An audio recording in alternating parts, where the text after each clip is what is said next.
Նախագահական կամ կիսանախագահական ռեժիմում կարա լինի կայացած ժողովրդավարություն, թե ոչ։ Դա ոչ թե խորհրդարանական համակարգի փլուզումից է գալիս, այլ կոնկրետ անձանց բացթողումներից։ Ակտիվ քաղաքացիությունը խորհրդարանական ավելի ուղիղ է տեղում, որովհետև մարդիկ ավելի ուղիղ հասանելիություն ունեն որոշումների կայացման ապարատին։ Իրավունքն է սա պատմական փաստ է։ Բանավեճին մասնակցում են 20 մասնակից եւ 1 հիմնական բանավիճող։ Բանավեճը բաղկացած է հիմնական բանավիճողի կողմից հայտարարված եւ դրանց շուրջ ընթացող 4 պնդումներից, որոնցից յուրաքանչյուրի համար հատկացվում է 15 րոպե։ Բանավեճը մեկնարկում է հիմնական բանավիճողի կողմից հայտարարված պնդումով, որից հետո մասնակիցները իրենց հեռախոսների վրա սեղմում են համապատասխան կոճակը։ Ով առաջինն է հասցնում սեղմել կոճակը, նա էլ զբաղեցնում է ոչ հիմնական բանավիճողի աթոռը եւ սկսում է բանավեճը։ Յուրաքանչյուր մասնակցի բանավեճի ընթացքում տրամադրվում է կարմիր դրոշակ։ Եթե մասնակիցը ցանկանում է ոչ հիմնական բանավիճողի փոփոխություն, ապա բարձրացնում է իր կարմիր դրոշակը։ Երբ մասնակիցների մեծ մասը բարձրացնում են դրոշակները, ժամանակը կանգ է առնում, եւ ոչ հիմնական բանավիճողը լքում է իր տեղը։ Այնուհետև բոլոր մասնակիցներին տրվում է կոճակը սեղմելու եւ բանավեճը շարունակելու հնարավորություն։ Յուրաքանչյուր մասնակցի տրվում է 3 րոպե անձեռնմխելի ժամանակ, որի ընթացքում թիմը չի կարող նրան հեռացնել։ Կողմ դիրքորոշումը պաշտպանում է հիմնական բանավիճողը, իսկ դեմ դիրքորոշումը ոչ հիմնական բանավիճող մասնակիցները։ Այսօրվա մեր թեման խորհրդարանական կառավարման մոդելից դեպի նախագահական կամ կիսանախագահական կառավարման մոդելի անցումն է։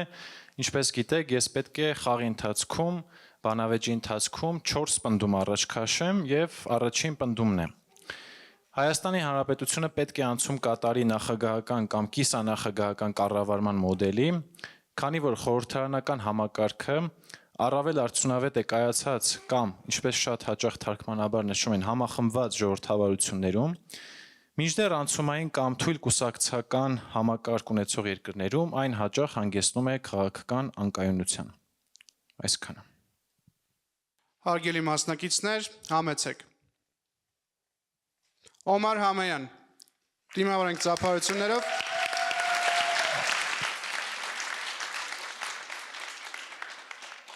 Ողջույն Օմար, կարծում եմ պնդումը պարզ է, ես համակ ուշադրությամբ լսում եմ։ Ես կհակադարձեմ ձեզ, քանի որ նախագահական համակարգը որոշ ճգնաժամային դեպքերում կարող է արագ որոշումներ կայացնել, որը կարող է հանգեցնել, որը արագ որոշումները հաճախ հանգեցնում են սխալ միջադեպեր կարող են առաջացնել, օրինակ Հայաստանի օրինակը կարող են բերել, օրինակ 1921 թվականին, երբ որ Հայաստանը անկախացավ եւ դարձավ նախագահական համակարգով երկիր, կայացվեցին ճգնաժամային իրավիճակում որոշումներ, օրինակ գույք պարտքի դիմաց, որով Հայաստանը փորձում էր այդ ճգնաժամային իրավիճակից դուրս գալ, սակայն այդ գույք պարտքի դիմաց մեր վրա շատ թանկ նստեց մինչև հիմա։ Համակարգում սխալ որոշումներ չեն կայացվել, Հայաստան խորհրդարանական է դարձել բոլորովին վերջերս, այսինքն վերջին անգամ փոփոխություններով եւ միջև այժմ մենք խորհրդարանական իբր կառավարման մոդելն ենք նախընտրել, սխալ որոշումներ չեն եղել։ Խորհրդարանական Հայաստանում սխալ որոշումներ կայացվել են, բայց խորհրդարանական Հայաստանում առավելությունը այն է, որ խորհրդարանական փոքրամասնության վրա դրված է պատասխանատվություն մասնակցելու եւ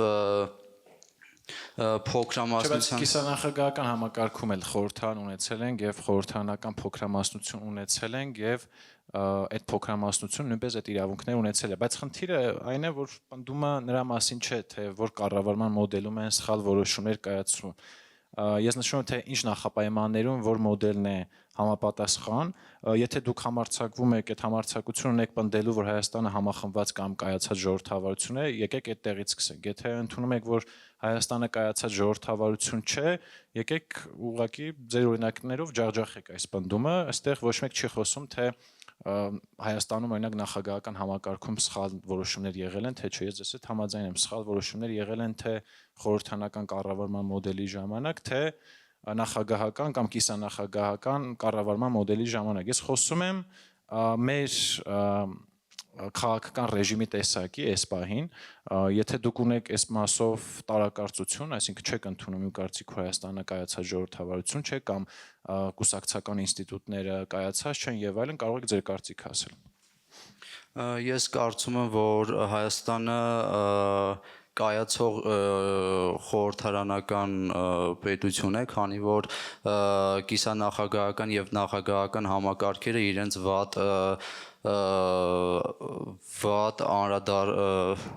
շատ վատ են անհրաժեշտ ռեժիմի մասին է խոսքը։ Հայաստանը ինչ ժողովրդավարության անցման որ փուլում է։ Դուք համաձայն եք, որ Հայաստանը կայացած ժողովրդավարություն չէ, կուսակցական ինստիտուտները մասնատված են, չգիտեմ, այդ կուսակցական ինստիտուտները իրականում որևէ կերպ ընտրական գործընթացներում ներգրավելիս հիմնական ներկայացնում են երբեմն անհատների շարժ։ Այս կարծիքների հետ համաձայն եք թե ոչ։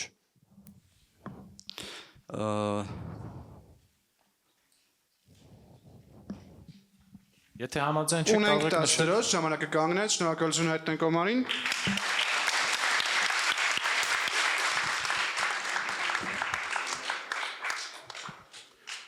Հարգելի մասնակիցներ, համեցեք։ Հասմիկ Շեքվարդանյան, շնորհակալ։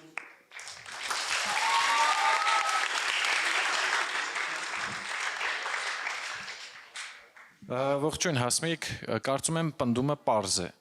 Խնդրում եմ պնդման շրջանակներում բերել ձեր հակափաստարկները եւ լսում ձեզ։ Ողջույն բոլորին, ուզում եմ սկսեմ ամենասկզբից։ Դուք կողմ եք նրան, որ Հայաստանի Հանրապետությունը պետք է անցնի կիսանախագահական կամ նախագահական համակարգին, որովհետև դա ավելի արդյունավետ է Հայաստանի համար, քան հենց խորհրդարանական համակարգը։ Նախ սկսենք նրանից, որ Հայաստանի Հանրապետության սահմանադրության մեջ կա մի հոդված, որը վասն է, որ ազգային գլուխ 2-րդի հոդված 48-ով ազգային ժողովի ընտրության կամ հանրաքվեի օրը 18 տարի դրացած Հայաստանի Հանրապետության քաղաքացիները ունեն ընտրելու եւ հանրաքվեին մասնակցելու իրավունք։ Նախագահական համակարգում երբ որ տեղի ունենում ընտրություններ, նախագահական համակարգում ընտրում է կոնկրետ մեկ անձ եւ երբ որ ինչ-որ որոշումներ կայացնելու ժամանակ է պետք լինում, նախագահական համակարգում տվյալ ընտրված նախագահը իրավունք չունի բանակցություններ սկսել խորհրդարանական համակարգի անդամների հետ, ճիշտ է։ Մի փոքր չհասկացա իրականում։ Երբ որ պետք է լինում, օրինակ ինչ-որ որոշումներ կայացնել, նախագահը լինելով Հայաստանի երկրի, տվյալ երկրի միակ առաջի դեմքը, որոշումները կայացնում է միայն ինքը, առանց որևէ այլ անդամների հետ խորհրդակցության։ Կարող եք կոնկրետ նախագահական մոդելի օրինակ բերել, քննարկենք, որովհետև երբ որ խոսում ենք կիսանախագահականի կամ նախագահականի մասին, դրա դրսևորումը մի ձևի չի լինում։ Բայց լինում են նաև կիսանախագահականի դեպքում իրավիճակներ, որ նույնիսկ նախագահ չի ունենում խորհրդարանում աջակցություն, այսինքն հենց դա հակառակը գնում է խորհրդարան եւ փորձում է ակնկալել աջակցությունը։ Եթե հակառակն եք պնդում, փորձեք մեկնաբանել։ Օրինակ բերեմ, մի քանի օրինակ կարող բերեմ, մի քանի փաստ կարող բերեմ։ Առաջինը օրինակ 1996 թվականի, երբ որ տեղի ունեցան նախագահական ընտրություններ, հիմնական թեկնածուները Լևոն Տեր-Պետրոսյանն են եւ Վազգեն Մանուկյանը։ Ընտրությունների ժամանակ 51% համաձայնությամբ նախագահ ընտրվում է Վազգեն Մանուկյանը, սակայն Լևոն Տեր-Պետրոսյանը մտածել է, որ ընտրությունը վաճառված է։ Սկսում են կռիվներ, բանակը տեղափոխվում է դեպի փողոցներ, արյունահեղություն է տեղի ունենում։ Լևոն Տեր-Պետրոսյանն է կարծում, որ ընտրությունները կեղծված են, ճիշտ հասկացա։ Վաճառված են։ Կարող հակառակն է։ Անդիմությունը ոնց որ Վազգեն Մանուկյանն էր։ Հակառակներեք։ Արյունահեղություն է տեղի ունենում, ու այդ նույն դեպքը տեղի ունենում արդեն 12 տարի անց, արդեն 2008 թվականին, մարտի 1-ին, երբ որ այլ ընտրություններ տեղի ունենում, այլ 51% համաձայնությամբ ընտրվում է Լևոն Տեր-Պետրոսյան, չէ, կներեք, Սերժ Սարգսյանը։ Չէ, Լևոն Ինչ որ մեկը, լավ։ Ինչ որ մեկը, ու այդ ժամանակ, երբ որ կռիվներ են սկսվում, արյունահեղություն, էլի բանակը տեղափոխվում են դեպի փողոցներ, ունենում ենք 10 զոհ, ունենում ենք, որի 10-ից 7-ը լինում են հենց Հայաստանի Հանրապետության քաղաքացիներ, ունենում ենք տարածքների կորուստներ, պետական իհարկե կամ անձնական, ինչպես նաև ունենում ենք տարբեր վիրավորներ։ Կամ օրինակ 2009 թվականին, երբ որ Սերժ Սարգսյանը ընդունում է։ Լավ, sense մի բան։ Երբ է ամրագրվել, որ Հայաստանը անցում է կատարում խորհրդարանական կառավարման մոդելի։ 2015 թվականի դեկտեմբերի 6-ին։ 2015-ից հետո ինչ նշանակալի իրադարձություն է տեղի ունեցել Հայաստանում։ Ներքաղաքական գործընթացի իմաստով։ Կարող է 2018-ին ինչ-որ բան եղել է։ Չէ։ 2018-ին ոնց որ թե հեղափոխություն ա եղել Հայաստանում։ Սերժ Սարգսյանը տենց է չկարողացավ վայելել խորհրդարանական կառավարման համակարգը, ճիշտ է։ 2018 Հիմա թվականին եթե ուզում ենք ասել, որ խորհրդարանական կառավարման համակարգի ամբողջությամբ անցնելու ընթացքում մենք չենք ունեցել հետընտրական գործընթացներ, դուք կարծում եք դա հենց խորհրդարանական համակարգի շնորհքն է, թե որ 18 թվականից հետո ընտրական process-ները այլ տրամաբանությամբ են գնում։ 2018 թվականի սահմանադրությունը փոխվում է, պայմանավորված նրանով, որ 2018 թվականին նրա համար, որպեսզի Հայաստանի Հանրապետությունում մեկ անձի այդ ղեկավարությունը վերանա, այսինքն մենակ մի անձը չկառավարի ու այդ ժամանակ պետությունը ձևացում էր այնպես, որ հենց Ժամանակը կանգնեց, ունենք 10-0, շնորհակալություն հայտնենք Հասմիկին։ Հարգելի մասնակիցներ, համեցեք։ Մարգարիտա Հովանիսյան, ծափարենք։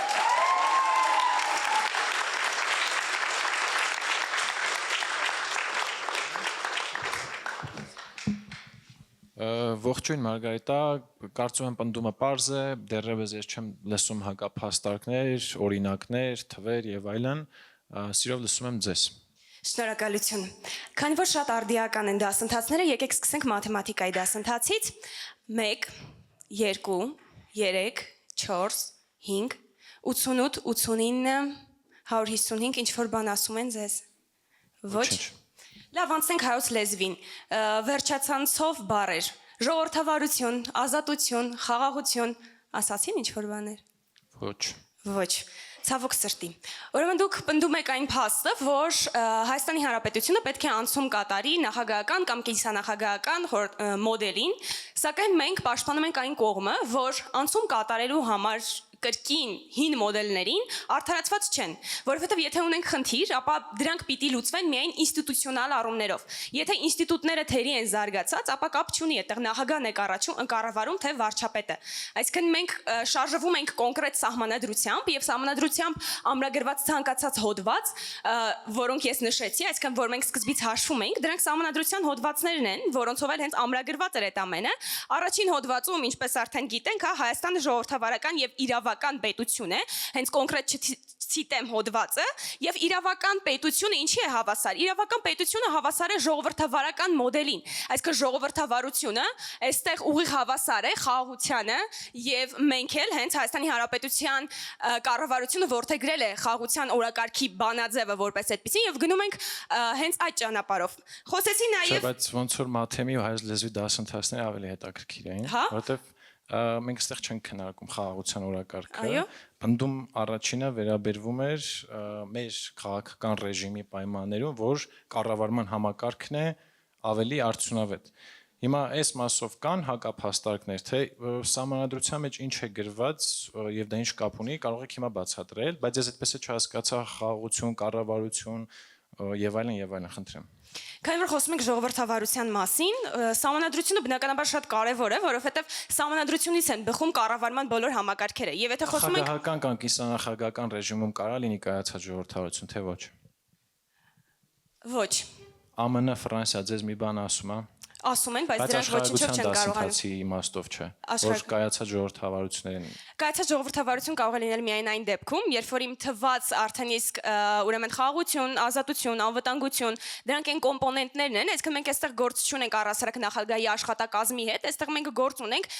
խաղաղությունը որպես հիմնական գործոն։ Դուք կիսանախագահական կամ նախագահական համակարգ։ Ես ձեզ հստակ պնդում ասեցի, դուք պնդում եք, որ կիսանախագահական կամ նախագահական համակարգում կարող է լինել կայացած ժողովրդավարություն, դուք ասում եք ոչ։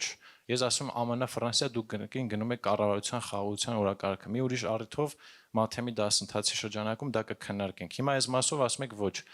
Ունեք էլի առարկություն ԱՄՆ, Ֆրանսիայի մասը կայացած ժողովրդավարություն են, թե ոչ։ Կայացած ժողովրդավարություն են, բայց երբ որ մենք խոսում ենք Հայաստանի Հանրապետության մասին, դուք ասում եք ես չեմ սխալվում, ոչ, ես ասում եմ, որ եթե խոսում ենք կարող լինել։ Ժամանակը կանգնեց, ունենք 10-0, շնորհակալություն հայտնենք։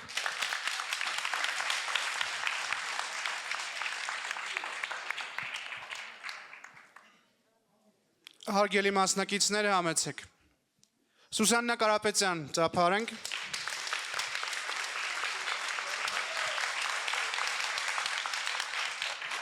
Սուսանա ջան, դուք ունեք 3 րոպե 1 վայրկյան եւ ես լսում եմ ձեզ, քանի որ լիքը ժամանակ ծախսել ենք ձեր մյուս ընկերների հետ բանավիճելու համար, հետեւաբար եթե պնդումը པարզ է, խնդրում եմ անցնել ձեր խոսքին։ Խնդիր չկա, ուրեմն երբ որ մենք նայում ենք նախագահական ու խորհրդարանական կառավարման ձևերին, փաստացի երևում է, որ խորհրդարանական ձևը ավելի արդյունավետ է ու շատ դեպքերում ինքը ավելի պլյուս է տալի մեզ։ Օրինակներ իրականում շատ ունեմ։ Հա, օքեյ, մի րոպե, սենց։ Օրինակ ճգնաժամերից դուրս գալու համար դուք ասացիք, որ դուք եք չէ, որ ասում եք ճգնաժամից դուրս գալու համար ավելի բարդ է, որ մենք լինում ենք խորհրդարանական, բայց այս դեպքում ես մտածում եմ, որ այդքան էլ այդպես չի։ Իմ մի պնդման մեջ կար երևի 33.5 բառ, չկա ճգնաժամ բառ։ Իմ պնդումը դրա ճգնաժամերը լուծելու մասին չէ։ Գուցե այդ պնդման շրջանակներում դրան կանդրադառնամ։ Բայց եթե դուք ուզում եք, չեմ ստիպում, կարող եք հենց ճգնաժամերի թեմայով էլ կառավարման մոդելների նպատակահարմարության հարցը քննարկենք։ Հա, իրական թեմաները շատ են, բայց եթե կոնկրետ այս մասով խոսանք, հա, ճգնաժամից դուրս գալու համար իրական լսեցի, որ ասում էին նախագահական տարբերակով ավելի հեշտ է, բայց օրինակ 2021 թվականին, հա, երբ որ մենք էլ կանգնեցինք ընտրությունների առաջ ու այդ ամենը խորհրդարանական տարբերակով ավելի հեշտ ու գրագետ կես ճանապարհով։ Ինչ ընտրություններ էին, հերթական թե արտահերթ։ Արտահերթ։ Այսինքն ինչ որ քաղաքական իրավիճակի, կոնկրետ քաղաքական ուժերի նախաձեռնողականության արդյունք էր, չէ, ոչ թե սահմանադրության ինչ որ հոդվածի համաձայն էր, ճիշտ է։ 2021-ից հետո մենք հիմա 2026-ում ենք, ճիշտ է։ Հերթական ընտրություններ են, չէ։ 2021-ից մինչև 26 թվականը Հայաստանում տեղի են ունեցել լուրջ ներքաղաքական գործընթացներ։ 21 թվականի Հայաստանը, 26 թվականի Հայաստանը չէ, համաձայն եք, շատ լիքը բաներ են փոխվել։ Խորհրդարանական համակարգը ինչպես է արձագանքել այդ ճգնաժամերին։ Ոնց է լուծել այդ ճգնաժամերը։ Կիսանախագահական ու նախագահականում ուղղակի 23 թվականին տեղի կունենային խորհրդարանական ընտրություններ, օրենսդիրում կփոխվեր քաղաքական ուժերի հավասարակշռությունը, եթե այդպես կարելի ասել, եւ օրինակ գործող քաղաքական մեծամասնությունը խնդիրներ կունենար արդեն իսկ 2-3 տարի հետո, բայց ներկայիս խորհրդարանական մոդելի պայմաններում 21 թվականից դու կարող ես 5 տարի մանդատով ինչ ասես անել եւ որևէ մեխանիզմ չկա, եթե քաղաքական մեծամասնությունը քեզ է պատկանում, որպեսզի քեզ ինչ որ ձևով անվստահություն հայտնեն, եթե իհարկե քո քաղաքական ուժի ներկայացուցիչները չեն քեզ անվստահություն հայտնում։ Տեսեք, իսկ ինչ կասեք 2013 թվականի սեպտեմբերի 3-ին, երբ որ ՀՀ նախագահը ավարտվեց առաջին պնդման համար նախատեսված ժամանակը, ծափարենք։ Շատ լավ, ես դժգոհ եմ իմ մրցակիցների դրսևորած, այսպես ասած, բանավեճային վարքագծից, քանզի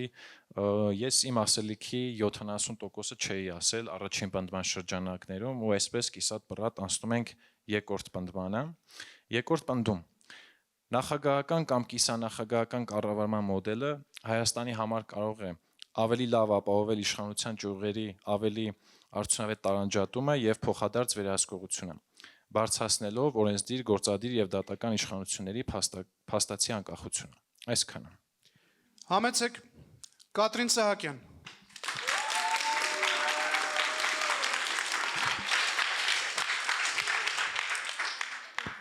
Կարծում եմ պնդումը պարզ է, Կատրին ջան, խոսում ենք իշխանությունների տարբեր ճյուղերի տարանջատման միմյանց փոխզսպման կարևորության մասին, եթե պնդումը հասկանալի չէ, կարող եմ մեկնաբանել, եթե հասկանալի է, համակ ուշադրությամբ լսում եմ ձեզ, քանի որ ձեր ժամանակը շատ քիչ է։ Շնորհակալություն։ Նախ ուզում եմ իմ խոսքը սկսել նրանով, որ եթե մենք դժգոհ ենք լինում խորհրդարանականից, ապա խորհրդարանականի դա բացերը չի եւ ոչ թե ներկա իշխանությունների բացերն է, դա հիմնականում լինում է օրենսդրական համակարգի բացերը։ Եվ այս պնդումը շարունակելով կարող եմ նաեւ բերել այն միտքը, որ ըստ վերջին Economic World տվյալների բացերը, ասում եք օրենսդրական Օրինակ, համակարգի երբ բաց։ ինչ որ որոշում է, որը գրանցվում, այսինքն դա պետք է նախ գնա ազգային ժողովում հաստատվելուց հետո գնում է սահմանադրական դատարան, ճիշտ է։ Դա լավ է թե վատ է։ Դա լավ է, բայց շատ ժամանակ լինում է, որ այդ կապը կարող է ինչ որ ձև կոռուպցիայի հիմքում լինի։ Օրինակ, ինչպես է կոռուպցիան դրսևորվելու, եթե ազգային ժողովում ընդունված օրենքը գնա սահմանադրական դատարան։ Իդեպ նախագահականում է Ես հասկացա ձեզ։ Այսինքն այն ինչ որ դուք նշում եք, այդ ձեր ասած բացը, որը ես այդ կանը չեմ հասկանում ինչու է բաց, նաև կիսանախագահականում եւ նախագահականում կարող է լինել։ Եկեք խոսեմ ես տվյալներով, օրինակ Հայաստանի խորհրդարանական համակարգի ժամանակ մեր ժողովրդավարության աճը հասել է մինչև 50%, մինչև այդ 20-30% էր։ Իսկ օրինակ այս տվյալները World Economic Forum-ից է, եւ իսկ մյուս տվյալները, որը մեր արդեն արհեստական դատարանի արհեստական համակարգին է կապված, ինքը ասում է, որ 2.8-ից երբ որ եղել է 7 բալային համակարգից մեր օրենսդրական դատարանի անկախությունը հիմա դարձել է 4.9, այսինքն սա 7 բալային համակարգից։ Այս այսինքն ցույց է տալիս, որ մեր խորհրդարանական համակարգը շատ ավելի օգուտ է մեզ բերում, քան նախագահականը։ Եթե մենք համեմատում ենք հենց այս տվյալներ, մենք շատ ժամանակ ասում ենք, որ այդ ուժերը դատական համակարգը անկախ է Հայաստանում։ Դե ըստ Ես համեմատաբար համաձայն եմ ձեզ հետ, որ եթե համեմատենք եթե չեմ սխալվում առաջին մասնակիցը նախորդ պնդման շրջանակներում կրկին պնդում էր, որ այն ժամանակ նախագահական էր շատ վատ էր, հիմա խորհրդարանական ավելի լավ է, բայց արդյոք դա պայմանավորված է խորհրդարանական մոդելով։ Չեն կարող ասել 100%, որտեղ խորհրդարանականից է խորհրդանակով Դուք լավ զեկույցներ եք կարդում ժողովրդավարության մասին, բայց այնտեղ նաև նշվում են նշանակալի իրադարձությունների մասին, նույն 2018 թվականի պրոցեսներն են, չէ, Հայաստանին նպաստել Հայաստանի ժողովրդավարության անցմանը։ Չլիներ 2018 թվականի իրադարձությունը, ես չեմ հավատում, որ խորհրդարանական համակարգի մոդելում հնարավոր է Սերժը մնար, մեր վարչապետ կոչվել։ Ռոբն է մնար, Պողոսը մնար, ինձ չի հետաքրքրում։ Ես ասում եմ, որ դա տեղի է ունեցել։ Ես կրկին բերում եմ այն մտքին, որ եթե խորհրդարանական համակարգի երկիրը գնում է դեպի ինչ որ անկման, դա ոչ թե խորհրդարանական համակարգի փլուզումից է գալիս, այլ կոնկրետ անձանց բաց թողումներից։ Հիմա տեսեք, դուք խոսում եք խորհրդարանական կամ ընդհանրապես կառավարման համակարգերից դուրս մեր ինստիտուցիոնալ խնդիրների մասին։ Նախորդ պնդման շրջանակներում եւ այս պնդման շրջանակներում նույնպես ես ինչ եմ նշում։ Ես ասում եմ կան հստակ պայմաններ, որի շրջանակներում մենք քննարկում, որն է լավը, որն է վատը։ Ճիշտ է, այսինքն տենց ապրիորի չենք քննարկում, որ նախագահական ու կիսանախագահականը լավն էր։ Հիմա եթե մենք ունենայինք կուսակցական կայացած ինստիտուտներ, չմասնատված քաղաքական ուժեր, կարելի էր քննարկել։ Հիմա խորհրդարանական մոդելի պայմաններում ինչ կուսակցություններ, ինչ կուսակցական ինստիտուտներ են զարգացել։ Կոալիցիաները, հիմնականում կոալիցիաները ավելի լավ են համակարգ խորհրդարանական Ժամանակը կանգնեց, շնորհակալություն այդ Շնորհակալություն։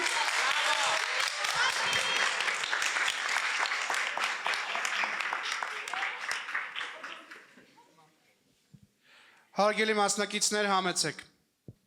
Արսեն Խաչատրյան, ծափարություններով։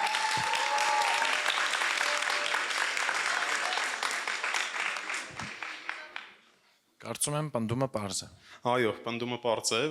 է։ Ես կուզեմ խոսեմ, որ այստեղ իշխանության բաժան մասին բնականաբար նախագահական ռեժիմներում իշխանության բաժանում ավելի հստակ է, քան խորհրդարանական ռեժիմներում։ Եվ այդպես անգլերեն տերմինել կա, ասում են fusion of power պարլամենտական ռեժիմներում, այսինքն միաձուլում կա իշխանական պարլամենտական ռեժիմներում, ուստեղ պետք է հասկանալ դրա նպատակը որն է։ Այսինքն եթե իշխանության տարանջատման նպատակը զսպումների ու հակակշիռների մեխանիզմն է, որը հենց այդպես էլ կա, այսինքն դա ինչի համար արվում, որ ավելի էֆեկտիվ որոշումներ ընդունվեն։ Բայց այդ միաձուլում ասվածը ես չեմ, ոնց որ ի սկզբանե չեմ ասում ինքը վատ բան է։ Հիմա ձեր ասածը այն է, որ այլ խորհրդարանական երկրներում էլ է միաձուլված, օրինակ գործադիրը շատ օրենսդրական նախաձեռնություններով, օրինակ Բրիտանիան վերցնենք, չգիտեմ, ուրիշ խորհրդարանական երկրներ վերցնենք, Գերմանիա եւ այլն, բայց խնդիրը այն է Հայաստանում այդ միաձուլումը արդյունավետ է կատարվում։ Շատ լավ, ես մի հատ հետ գնամ, չավարտեցի իմ պնդումը։ Այսինքն եթե այդ զսպումների ու հակակշիռների մեխանիզմը էֆեկտիվության համար է, դուք տենց եք բանում, Այսինքն նույն տարբերակով խորհրդանական բանումներ կազդեցումների հակակշիռների մեխանիզմը, այդտեղ տեղի ունենում ասեն կոալիցիոն կառավարության միջոցով, երբ որ փոքր ուժը կարող է զսպումի ավելի մեծ ձայն հավաքած ուժին, այդտեղ տեղի ունենում են առումով, որ ձայնի խոսքի ազատությունը եւ մեդիայի ազատությունն է զսպում կառավարությանը, այդտեղ ակտիվ քաղաքացիության գաղափարն է զսպում իշխանություն եւ այդտեղ էլ կա այդ զսպումների հակակշիռների մեխանիզմը։ Այստեղ նաեւ էֆեկտիվության առումով կներկայ ավարտեմ նորել։ Ակտիվ քաղաքացիություն եւ այլն այս վերջին նշածները ձեր կապ ունի կառավարման մոդելի հետ։ Այո, կապ ունի կառավարման մոդելի հետ։ Այսինքն նախագահական կառավարման մոդելում ակտիվ քաղաքացիություն, ժողովրդավարություն։ Ակտիվ քաղաքացիություն կա, բայց ի տարբերություն նախագահական ռեժիմի, ակտիվ քաղաքացիությունը խորհրդարանական ավելի ուղիղ է տեղ ունեն, որովհետեւ մարդիկ ավելի ուղիղ հասանելիություն ունեն որոշումների կայացման ապարատին։ Ենթադրենք քաղաքացիները խորհրդարանի պատգամավորներին ավելի հեշտ բան ունեն, այսինքն դու ավելի հեշտ ես հասնում ես կլիենտալիզմը նախագահականում էլ կա խորհրդարան։ Չէ, մի վարքյան մի ընդհատեք ինձ, երբ որ այդ կլիենտալիզմը, այսինքն երբ որ ընտրողը ավելի հեշտ է կապվում խորհրդարանի հետ, այսինքն որոշումների կայացման հիմնական մարմնի հետ, այդտեղ քաղաքացիների ձայնը ավելի լսելի է։ Երկրորդ, երբ որ նայում ենք, քանի որ մեր բանավեճը գրավոր չի, ես ինչ որ հողումներ տալուց, ինչ որ հոդվածների չեմ կարա դա ձեզ ցույց տամ, բայց եթե դուք հետաքրքրված եք կարող ուղարկել, բայց այդպես մի Բոստոնի համալսարանի ուսումնասիրություն կա, որը ցույց է տալիս, որ այն երկրները, որոնք նախագահականից անցել են պարլամենտական ռեժիմների, իրանք երկարաժամկետում ավելի էֆեկտիվ են որոշումներ կայացնում ու ընդհանուր հետազոտությունները արված է բավականին շատ երկրների վրա ու ընդհանրապես երկիր, որ հակառակ արդյունքն է տվել, հենց ձեր հետազոտությունը։ Ախր, եթե գտնենք մի երկիր, որը հակառակ հետազոտությունն է տվել, չի լավ բան եք ասում։ Ես սիրում եմ, որ գալիս են միջազգային զեկույցների հետազոտություններին են հղումանում, բայց ես խոսում եմ Հայաստանի մասին։ Ես ասում եմ դուք համաձայն եք, չէ՞, Հայաստանը անցում է ժողովրդավարությունը մանր կուսակցություններով եւ այլն եւ այլն։ Եթե դուք ուզում եք գնանք առաջի պնդմանը, որ կուսակցություններին, այստեղ, չէ, դուք նոր ռաստի կուսակցությունների մասին, այստեղ կուսակցությունների հարցը շատ դժվար է։ Դուք առաջի պնդման ժամանակ շատ միանշանակ է, որովհետեւ դժվար է ասել կուսակցություններն են ստեղծում պարլամենտական ռեժիմ, թե պարլամենտական ռեժիմն է ստեղծում կուսակցություններ։ Որովհետեւ հիմա եթե տենց նայենք, Մեծ Բրիտանիան երբեք պարլամենտական ռեժիմ չէր լինի, որովհետեւ սկզբից իր կուսակցությունները շատ օլիգարխիկ, էլիտիստ կուսակցություններ էին, այսինքն շատ ժամանակ պարլամենտական կուսակցություններն են ստեղծում, պարլամենտական ռեժիմներն են ստեղծում կուսակցությունները։ Այդ նույն դեպքում օրինակ Հայաստանում, ինչ չգիտեմ, 5 տարում մենք կպատկերացնենք 5 տարի առաջ մենք չենք պատկերացնի, ընդհանրենք ինչ-որ մեկը չգիտեր ինչա primary-ը, չգիտեր որ ցուցակները կարան բան լինեն, չգիտեմ բաց լինեն ընտրություններ եւ կուսակցական մտածելակերպը այդ առումով զարգանում է։ Հիմա Հայաստանում 2018-ից հետո ցանկացած ժողովրդավարական գործընթաց կարող են կապել խորհրդարանական մոդելի հետ ու ասել դե խորհրդարանական մոդելը լավն է։ Ես այդ տրամաբանություն չեմ ընդունում։ Օրինակ Հայաստանում նաև տեղական մակարդակում մասնակցությունը թիմերում տեղական ինքնակառավարման մարմիններում բավականին բարձրացել է։ Օրինակ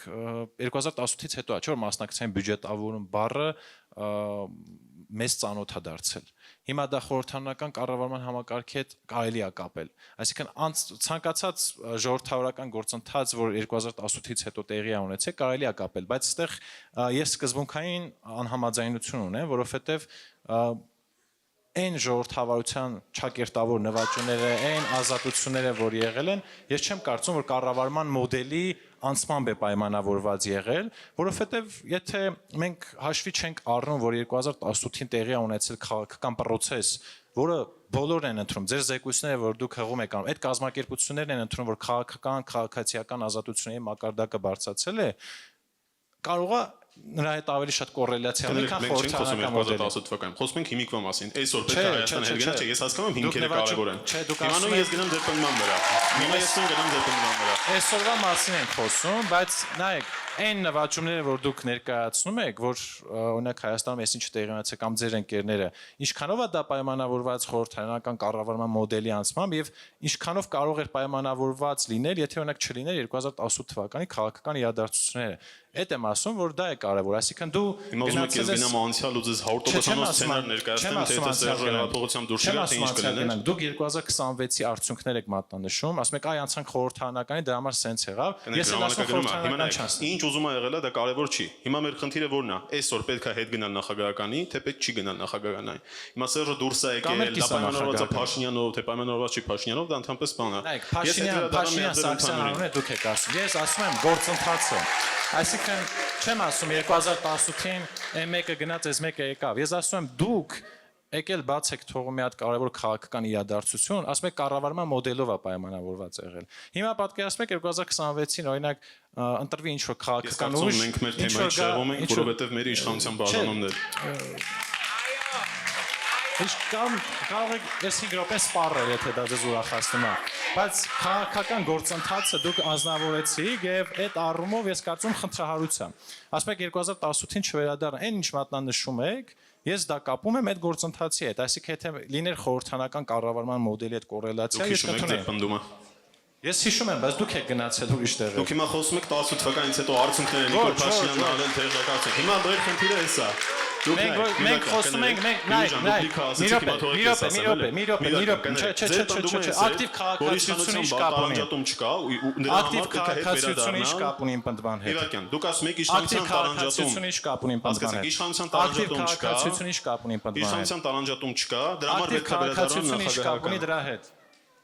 Բայց մենք հիմա ակտիվ քաղաքացիություն Դուք չենք եք դե ասում եք պնդումից շեղվում ենք, Դուք դուք եկել շատ եք առաջ եւ արդեն անցել էր դա։ Դու դրանց քիչ անդրադարձակ Չէ, տեսեք, դուք ասում եք ակտիվ քաղաքացիություն, ժողովրդավարություն եւ այլն, հետո ասում եք պնդումից հեռացել ենք։ Հիմա եթե դուք կայեք հակափաստարկներ ներկայացնեիք իշխանությունների ճյուղերի տարանջատմանը խորհրդարանական համակարգի անցումով պայմանավորված ավելի արդյունավետ լինելու հանգամանքով, ես կասեի չշեղվենք։ Ես արդեն վերեցի դուք ուշադրել չեղաք։ Ակտիվ քաղաքացիություն եւ այլ թեմաներ, ես դրա համար հարկ եմ համարում նշել, որ դա կապ չունի որևէ կառավարման մոդելի հետ, դա եղել է քաղաքական իրադարձության, քաղաքական գործընթացի արդյունք։ Շատ լավ։ Նախ առաջ, եթե դուք ուզում եք իրոք իշխանության տարանջատումը ավելի խիստ լինի պարլամենտական ռեժիմում, դրա արդյունավետ եմ ասում։ Այսօր արդյունավետ ես չեմ համարում։ Ես արդյունավետ չեմ համարում։ Դե դուք չեք համարում, բայց հետազոտությունները բերում են դա։ Համարում եք դուք։ Ախր դուք չեք բերում, բայց հետազոտությունները բերում են դրա։ Ձեր հետազոտությունը միայն Հայաստանի մասին չի։ Ձեր հետազոտությունը, որին ես կասկածի տակ կարող եմ առնել, որովհետև այս պահին իմ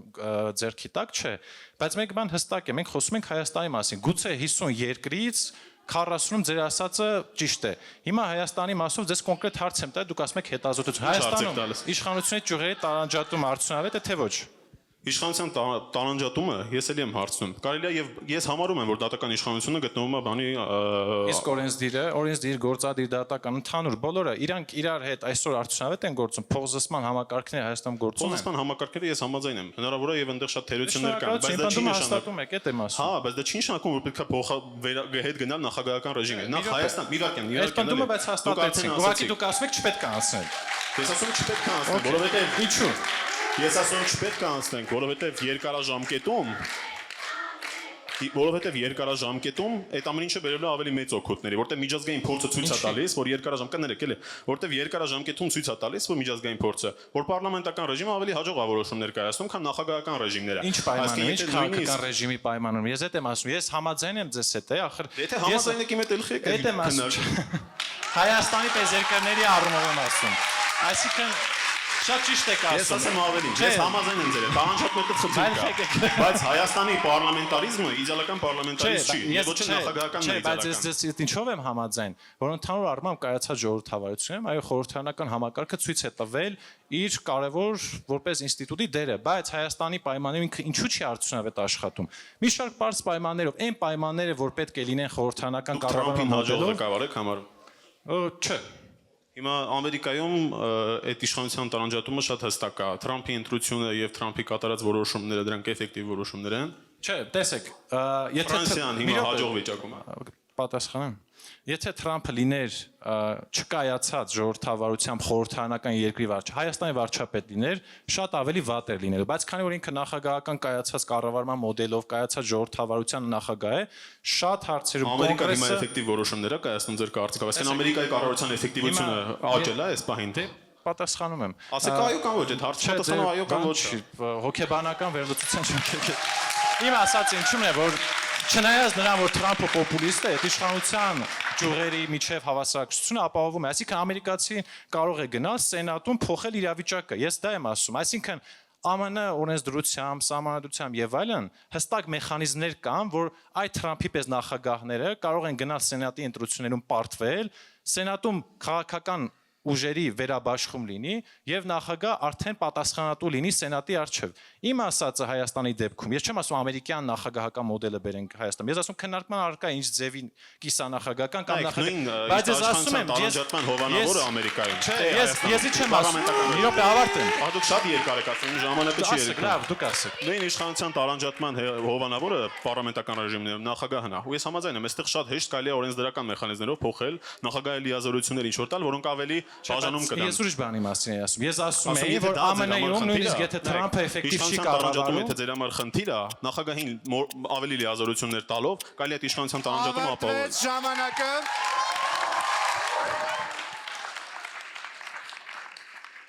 Բավականին թեժ էր ավարտը երկրորդ պնդման, բայց ժամանակն է անցնել երրորդ պնդմանը, ինչը նշանակում է, որ մեզ կրկին պետք են շատ բարձր։ Այո։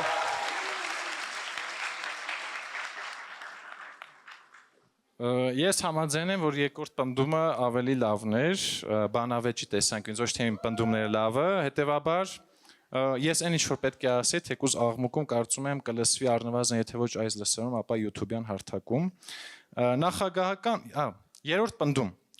Նախագահական կամ կիսանախագահական համակարգը քաղաքական ճգնաժամերի պայմաններում ավելի արագ եւ կանխատեսելի կառավարման հնարավորություն է տալիս, նվազեցնելով կոալիցիոն ճգնաժամերի եւ կառավարության հաջողակի փոփոխությունների ռիսկը։ Այն մասին, ինչ որ ամեն մասնակից եկել եւ խոսել է, չնկատելով, որ նույնիսկ այս պնդումը ես դեռևս առաջ չէի քաշել։ Այսքան։ Հարգելի մասնակիցներ, համեցեք։ Նիկոլայ Գալստյան։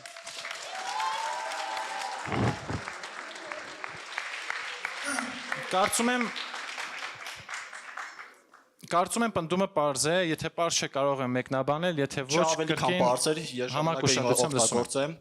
Գնանք մի հատ սահմանադրություն են թվերը, որ սիրեցիք դուք իմ կարծիքով 155-րդ հոդվածը ցիտում եմ, որ մաթեմատիկայի դաս էր անցնում։ Չէ, մաթեմատիկայից լավ չեմ, դրա համար ասեցի չգիտեմ։ Չէ, դե հիմա գնանք որ լավացնենք էլի այդ մենակ այդ առումով չօգտագործենք։ Ուրեմն 155-րդ հոդված անհետաձգելի անհրաժեշտության դեպքում զինված ուժերի կիրառման մասին որոշումը պաշտպանության նախարարի առաջարկությամբ կայացնում է վարչապետը եւ այն մասին տեղեկացնում է կառավարության անդամներին։ Դրանից հետո ստացվում է, որ fast decision making-ը մենք կարող ենք նաեւ պարլամենտար սիստեմայում կիրառենք ու դրանից բացի ես պատերազմական կրիզիսի մասին եմ խոսում։ Ես հիմա կտանեմ ուրիշ կրիզիսների մասին, որ մենակ ռազմական գործողությունների մասին չխոսենք։ Գցենք COVID-19-ը համարում ենք դուք կրիզիս ամբողջ աշխարհում։ Ուրեմն կա մի հատ շատ reliable source, որի արդյունքում տվյալացա, որ 42 տարբեր երկրներ են իրար հետ համատել, 21 պարլամենտար, 21 նախագահական եւ արդյունքները են ցույց տվել, որ պարլամենտար սիստեմներում 10%-ով ավելի քիչ է եղել մահերի թիվը, քան նախագահական սիստեմներում, ինչը սա ցույց տալիս, որ պարլամենտական սիստեմներում այդ decision making-ը թեկուզ fast ու crisis-ի ժամանակ շատ ավելի լավ է կիրառվում։ Ու կարանք տանենք նաև այս fast decision making ասում ենք նախագահական սիստեմում։ Հիշենք 2013 թվականին ինչ եղավ, սենց կոչենք մեկ գիշերում մեր նախագահը որոշեց, որ մենք անդամակցում ենք ԵԱՏՄ-ին ու չհաշվելով, որ ժողովրդի կարծիքը ինչը միջև հիմա լուրջ քննարկումների տեղիք է տալիս, իսկ պարլամենտար սիստեմում ես չեմ կարծում, որ այդ նույնը կարող կիրառվեր ու ոչ միշտ centralized։ Օրինակ այսօր պարլամենտական երկրում ինչու Սերժ Սարգսյան չէր կարող մի գիշերում որոշել, որ Հայաստանը մտնում է ԵԱՏՄ, ինչու չէր կարող։ Որտեվ իմ կարծիքով դրա համար օրենք պիտի կիրառվեր, իսկ նախագահական սիստեմայում, որը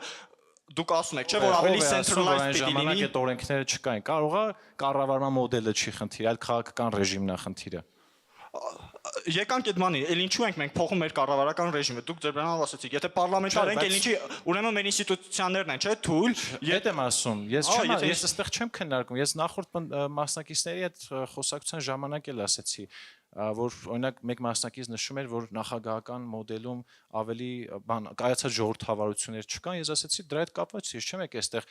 ակտիվ քաղաքացիություն, ժողովրդավարություն, ազատականություն, ես ինչ քննարկել։ Ես եկել եմ այստեղ արդյունավետության հարց քննարկել, 4 պնդում եմ առաջ քաշել եւ երրորդ պնդումը վերաբերում է քաղաքական ճգնաժամերի հանգուցալուծմանը։ Ձեր մասը, որ դուք այդ նշեցիք օրինակներով, ես դա չեմ համարում, որ կառավարման համակարգն է խնդիր եղել։ Խնդիր եղել է քաղաքական ռեժիմը։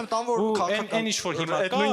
ինչ որ հիմա կա, դա 2018-ին տեղի ունեցած քաղաքական գործընթացների արդյունք է, ոչ թե քաղաքական ռեժիմը, այսինքն կարող սխալ լինի, ուրեմն հետ վերադառնանք երրորդ չլսեցի, ինչ կարամ։ Ընդունում եմ ձեր այդ փաստարկը ու հետ ենք վերադառնում երրորդ պնդմանը, այն էր պնդումը, որ ուրեմն ուրիշ source կօգտագործեմ, էլի peer reviewed, բայց դուք ճգնաժամի մասով մեկ օրինակ բերեցիք, չէ, 2013 եւ այլն։ Հիմա օրինակ ես ձեր ընկերներից ճգնաժամի մասով չէ, ես ունենք 10 դրոշ, շնորհակալություն հայտնենք Նիկոլային։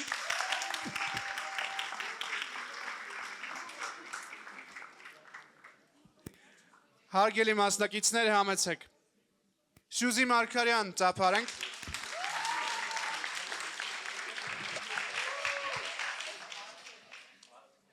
Ողջույն,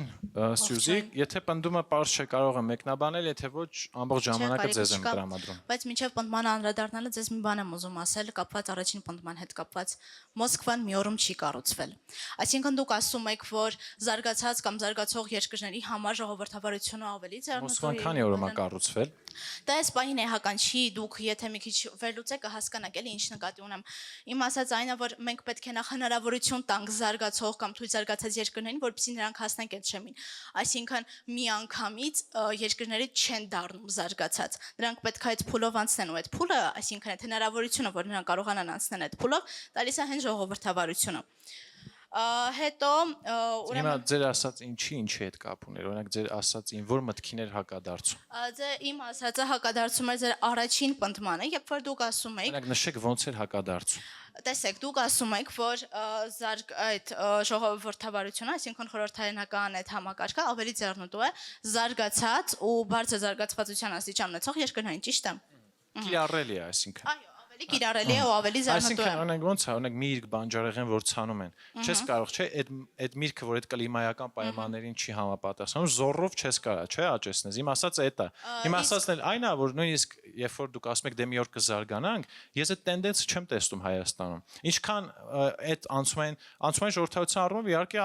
կարող ենք քննարկել, մեկը կասի շատ ազարգաց, մեկը քիչ, բայց այն որ խոսքի հատկապես կուսակցությունների մասով ենք մենք քննարկում, այդ մասով խնդիր ունենք, այսինքն մասնացված կուսակցական համակարգը շարունակում է գոյություն ունենալ, ինչը դարձնում է այնպես, որ ընդամենը 3 քաղաքական ուժ է հաղթահարում։ Մի բաժկան էլի մենք բանջարեղեններից չենք խոսում ու երկրները բանջարեղենը օրինակ վերեցի, բայց բանջարեղեն չենք խոսում։ Հա, բայց իմ ասածն է, որ այստեղ կլիման ընդհանրապես կապ չունի ու կլիման դա շատ կարևոր գործոն է, բայց կոնկրետ կառավարման համակարգի դեպքում չեմ կարծում, որ փոխաբերությամբ եմ ասել, այդ մի ճշգրտում։ Իհարկե հասկացա, որ փոխաբերությամբ եք ասում, բայց իմ ասածը այն է, որ Ամերիկան օրինակ ինքը նախագահական երկիր է, չէ, բայց Ամերիկան բանում է ծյոտնյակի երկրներից մեկն է, այսինքն ինքը զարգացած երկիր է, չէ, համարվում։ Կամ այդտեղ մեծյոտնյակի երկրներից մեծ մասը իրանք ժողովրդավարական երկրներ են, չէ։ Ու այստեղ հարցը այն է, որ իսկ Ամերիկան ինչ կառավարման մոդել ունի։ Նախագահական կիսանախագահական։ Բայց ոնց է տենց ստացվում։ Կամ ինչ այդ օրինակը հենց բերեցիք։ Չէ, դուք ասում եք, տեսեք, որ զարգացած, չէ, ինչ որ ժողովրդավարական երկրները զարգացման կառավարական համակարգն են պնդում, զարգացած երկրները ժողովրդավարական կառավարման համակարգ ունեն, բայց Ամերիկան։ Ես չեմ լսում ձեզ իրականում։ Դե ես արդեն իմ մեղքը չի։ Խնդրում լրություն պահել։ Հա, բայց Ամերիկան ինքը ունի նախագահական կառավարման համակարգ։ Բայց այստեղ Ամերիկայի մասին մենք հիմա չենք խոսում։ Իմ ասածը այն է, որ մի վարքյանից մի ընդհատեք, էլի ոչ չընդհատեք, դուք կհասկանաք։ Իմ ասածը այն է, ասեք։ Ձեր պնդումները պետք է հասկանալի լինեն։ Հիմա դուք բերում եք օրինակներ, ես պետք է հասկանամ, չէ՞, ինչ օրինակներ եք բերում։ Ես էլ կարող եմ ասել բոլոր պարլամենտական երկրների շնորհակալություն հայտնենք Սյուզին։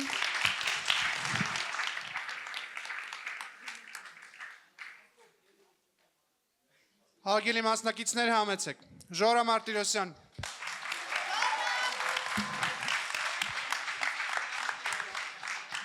Կարծում եմ երրորդ պնդումը բավականին պարզ է, հետեւաբար ժամանակը տրամադրում է։ Յուրջանա շնորհակալություն բանավեճի համար։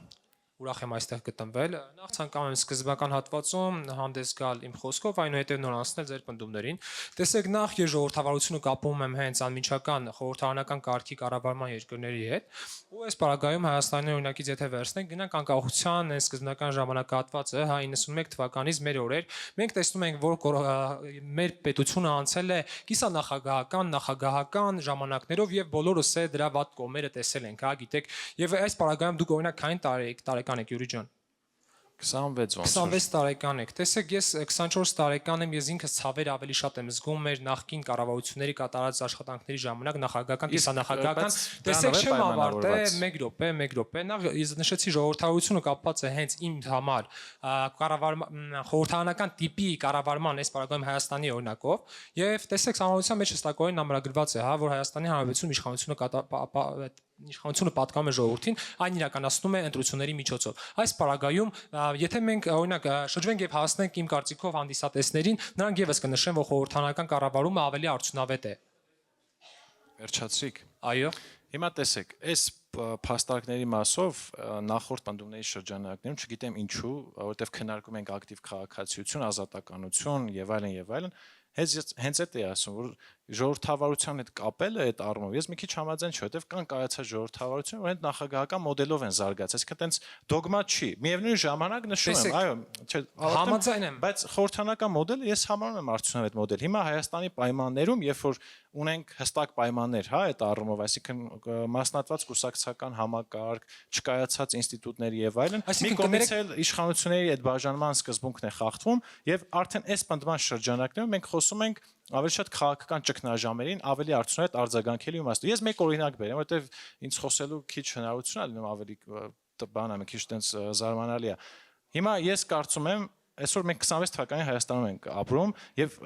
21 թվականի Հայաստանը բավականին տարբերվում է։ Ես կարծում եմ, որ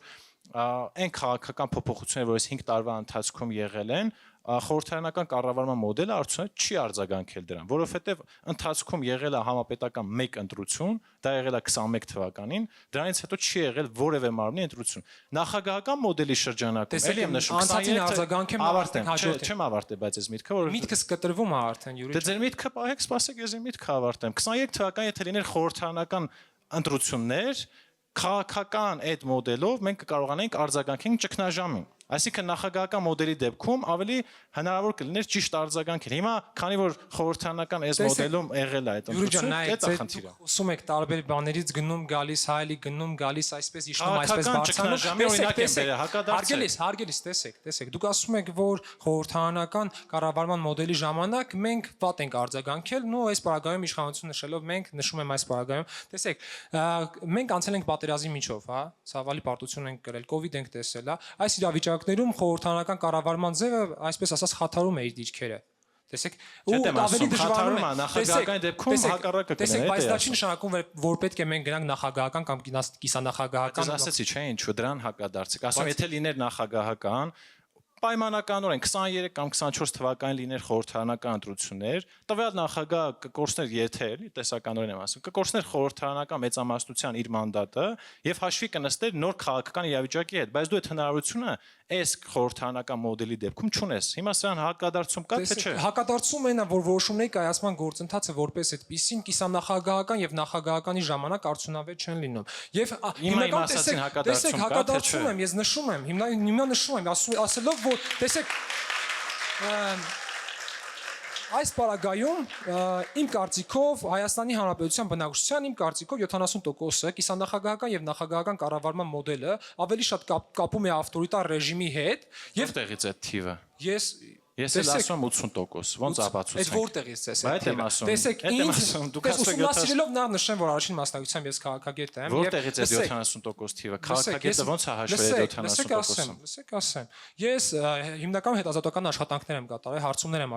կատարել Տավուշի մարզում, Իջևան քաղաքում, Երևան քաղաքում, իմ ընկերների շրջապատում, Կապանում, Մեղրիում, եւ այս վերլուծությունները ձևավորվել են այս արդյունքում։ Տեսեք, 70%-ը դուք ուզում եք ասեք, դուք ուզում եք մի րոպե, դուք ուզում եք ասեք հետազոտական 70%-ը հիմնավորեք նոր անցնենք առաջ, ասում եք 70%-ը պետք է քանակական։ Ես մոտավոր եմ նշում, լավ, վերցնենք 57%։ Բայց դուք ինչ հետազոտություն եք արել, քանակական հետազոտություն եք արել։ Քանի մարդ մասնակցել։ Մոտավոր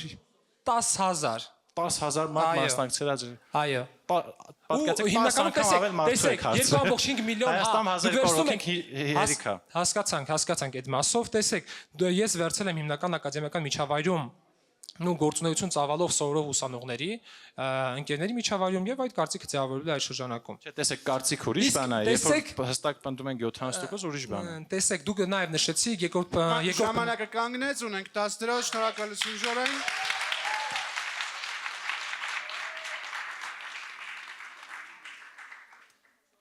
Համեցեք։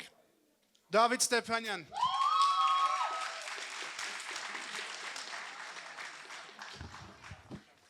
Ողջույն Դավիթ, ես այս բնդման շրջանակներում քաղաքական ճգնաժամի հարցին եմ անդրադառնում։ Հիմա մի հատ օրինակ եմ բերել, լսեցի 20-20, չգիտեմ խի ոչ մեկ չի ուզում դրան անդր։ Խնդրում եմ դու անդրադառնաս։ Եկեք մի հատ միջազգային պրակտիկայից գանք, քանի որ խոսացինք ԱՄՆ-ից, Ֆրանսիայից։ Մի հատ միջազգային պրակտիկայից խոսանք, քանի որ եկանք ԱՄՆ-ից, Ֆրանսիայից։ Ֆրանսիան ասիկ ըստ կայուն ժողովրդավարություն է։ Կայուն բան ժողովրդավարական երկիր է, բայց ժողովրդավարական երկիր է։ ժողովրդավարական երկիր է, ամուր ինստիտուցիոնալ համակարգերով, շատ լավ։ Ֆրանսիայում ուրեմն երբ ձևավորվեց վերջին պարլամենտը, մեծամասնությունը ձևավորեցին ծայրահեղ ձախականները եւ իսկ նախագահ Մակրոնն, ինչպես գիտենք, ցենտրիստ էր, ու ինձ մոտ առաջացավ ճգնաժամ, կարող եք գուշակել 1.5-ից 2 ամսում Ֆրանսիան քանի վարչապետ փոխեց պարլամենտական դրությունով։ Ես ասեմ, լավ, ժամանակը քանի որ քիչ է, 4 վարչապետ, Ֆրանսիայի պես կայուն ժողովրդավարությունը 4 կիսանախագահական համակարգի դեպքում Ֆրանսիան 4 նախագահ փոխեց։ Եթե Ֆրանսիան երկիր է, այսինքն սա է լավ կառավարման մոդելը, որի դեպքում կարող են առաջանալ մեկ պարլամենտական դրությունից հետո նման ճգնաժամեր եւ իրենք ոչ էին անում, որ գործանվում է պետությունը։ Լավ, խնդրեմ, պատասխանեք։ Ես կարծում եմ, որ այո, այնպես չի, որ ճգնաժամեր չկան։ Ես խնդիրն այնա, թե ճգնաժամին ոնց է արձագանքում։ Ես չեմ ասում, եթե լինի կիսանախագահական։ Շատ վատ արձագանքեց։ Խնդիրը հենց դա Ֆրանսիան շատ վատ է եւ պետությունը կանգնեցրեց կործանման եզրին, հենց այդ կայուն ժողովրդավարությունը, որի մասին խոսում էի։ Շատ լավ։ Պետությունը կանգնեց պատասխանեմ։ Ես չեմ ասում, հիմա լավն ու վատը ոնց պետք է որոշենք։ Ես ասում եմ, եթե նման քաղաքական ճգնաժամ լիներ Հայաստանի պես անցումային երկրում, որպես խորհրդարանական երկիր, ավելի վատ կարձագանքեր։ Հիմա ես իմ օրինակը դե այդ եմ ասում։ Ասում եմ 21 թվականին եղել է հերթական ընտրություններ, 26 թվականին արդեն էլի հերթական չէ, 21 թվականին արտահերթ ա եղել, հիմա 26 թվականի Հայաստանն է։ Լիքը քաղաքական ճգնաժամեր, լիքը իրավիճակներ, երբ որ ըստ էության Հայաստանը իր ամեն ինչով փոխվել է։ Քաղաքական այս ռեժիմի պայմաններում այս կառավարման մոդելը որևէ կերպ չի արձագանքել։ Հիմա ասում եմ, եթե լիներ կիսանախագահական կամ նախագահական, ըստ երևույթին 23 թվականի կամ 24 թվականի տեղի կունենային խորհրդարանական ընտրություններ եւ ինչ որ չափով դա կարտահայտեր տիրող հանրային տրամադրությունները։ Միտքը արձագանքել է, ուրեմն ըստ ինձ կիսանախագահական դեպքում շատ ավելի վատ կլիներ իրավիճակը, եթե դիտարկենք հենց նույնի մասած Ֆրանսիայի օրինակը, եթե լինենք մենք կլիներ Հայաստանի Հանրապետություն, շատ ավելի վատ կլիներ վիճակը։ Ինչու, որովհետեւ իրենք կարողացան վերջում մտրել վարչապետ, որովհետեւ նախագահի կոչով պարլամենտում ձևավորվեց համագործակցություն, այսինքն համաձայնեցին ուժերը իրար հետ պետության չկործանման համար նշանակել նախագահ ցենտրիստ ուժի ներկայացուցիչի։ Եթե Հայաստանում լիներ նման կրիզիսային իրավիճակ, Հայաստանում մենք ընդհանրապես մշակույթ չունենք, Հայաստանում կներեք, բայց իրար համբալ անվանելու մշակույթն է կուսակցությունների միջև, ու չէին կարող ենք բոլորը եկել համագործակցել միմյանց հետ։ Շատ լավ օրինակ բերեցիք։ Հիմա համբալ եթե լինում է շատ լավ օրինակ բերեցիք։ Այդ համբալ բառապաշարը խորհրդարանական մոդելի որ մշակույթի տողատակում է գտնվում։ Խորհրդարանական մոդելի դեպքում մենք գոնե ունենք մենք պարլամենտ, որը ստանձնում է հիմնական դերը։ Ավարտվեց ժամանակը երրորդ բնդմանի համար, շնորհակալություն հայտնենք Դավիթին։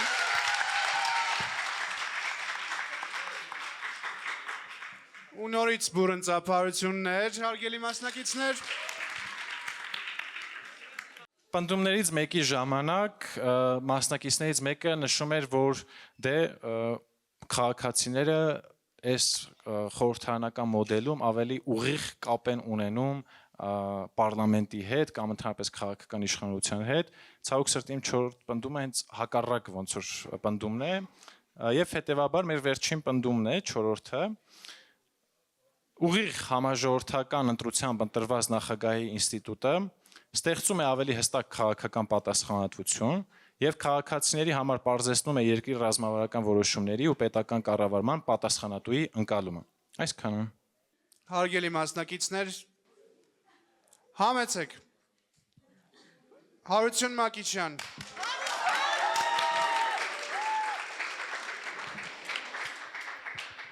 Ողջույն հարություն, կարծում եմ պարզե պնդումը ինչ էր նշանակում, ձեր ընկերներից ոմանք հակառակ կարծիք ունեն, որ խորհրդարանական մոդելում է այդ ուղիղ մանդատը, ես հակառակն եմ պնդում։ Խնդրեմ։ Նախ եւ առաջ շնորհակալություն այս բանավեճի համար, եւ ես կցանկանում մի քանի օրինակներ բերել նախագահական պետություններում, որոնք մեզ մոտիկ են եւ մեզ ավելի հասկանալի կլինեն։ Առաջինը նախ բերենք մեր հարևան Ադրբեջանին։ Ադրբեջանը որպես նախկին սովետական պետություն այս բանին գտնում է ոչ թե presidential republic, այլ super presidential վիճակում։ Ինչ է սա նշանակում։ Սա ինչ է նշանակում։ Մենք ամեն օր տեսնում ենք լուրերով համաշխարհային բոլոր կազմակերպությունները, մանավանդ Freedom House-ով, որ Ադրբեջանում լրագրողներից սկսած մինչև հասարակ քաղաքացիների սոցիալական ցանցերում իրենց կարծիքները տեղադրելը Ալիևի ընտանիքի բոլոր մեդիայի կառավարման կողմից նրանք բռնաճնշումների են ենթարկվում։ Իսկ դուք նշում եք, որ semi-presidential and presidential republic-ներում մարդիկ ավելի free են եւ ավելի են հասկանում, թե ինչ է կատարվում, ինչ է լինում, բայց մենք դա նույնը չենք տեսնում գրեթե 90% բոլոր presidential կամ semi-presidential republic-ներում, մանավանդ այն պետություններում, հատկապես այն պետություններում, որոնք նոր են անկախություն ձեռք բերել, 30 տարի անկախությունը դա մեծ բան չէ։ Դա նույնը մենք տեսնում ենք Թուրքմենստանում, որտեղ ավելի ծայրահեղ վիճակում է, քանի որ այնտեղ Թուրքմենստանի նախագահի ընտանիքը ստեղծել է անձի պաշտամունքի մի պետություն, այսինքն Թուրքմենստանը դարձել է, այսպես ասած, նրանց նախագահի այգին, նրանց նախագահի խաղալու վայրը, կոպիտ ասած։ Ինչու՞։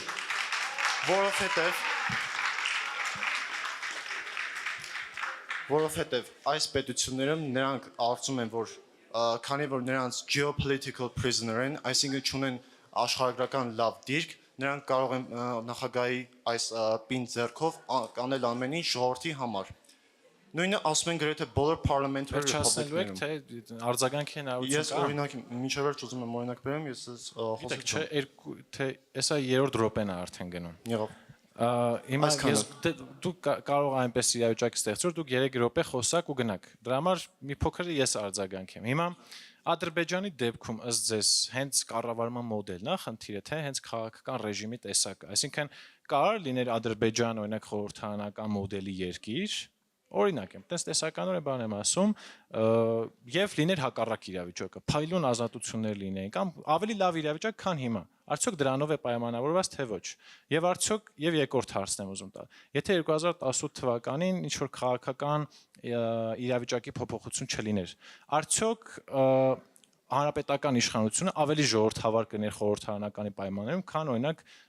նախագահականի, այսինքն գոնե առնվազն երկրորդ ժամկետի պարագայում։ Խնդրեմ։ Շնորհակալություն։ Առաջին հարցը թե ինչու է դա Ալիևի ընտանիքից է, թե ժողովրդի այն մարդու կողմից որ ղեկավարում է։ Ժամանակը կանգնեց, ունենք դրա շնորհակալություն։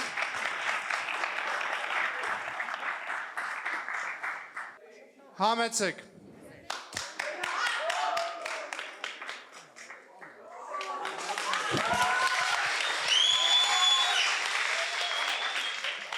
Լսվում է։ Այո, լսվում է, կարծում եմ պնդումը պարզ է։ Մի հատ անցնենք պնդումներով։ Շատ լավ։ Ձեր ժամանակից է ուղղակի։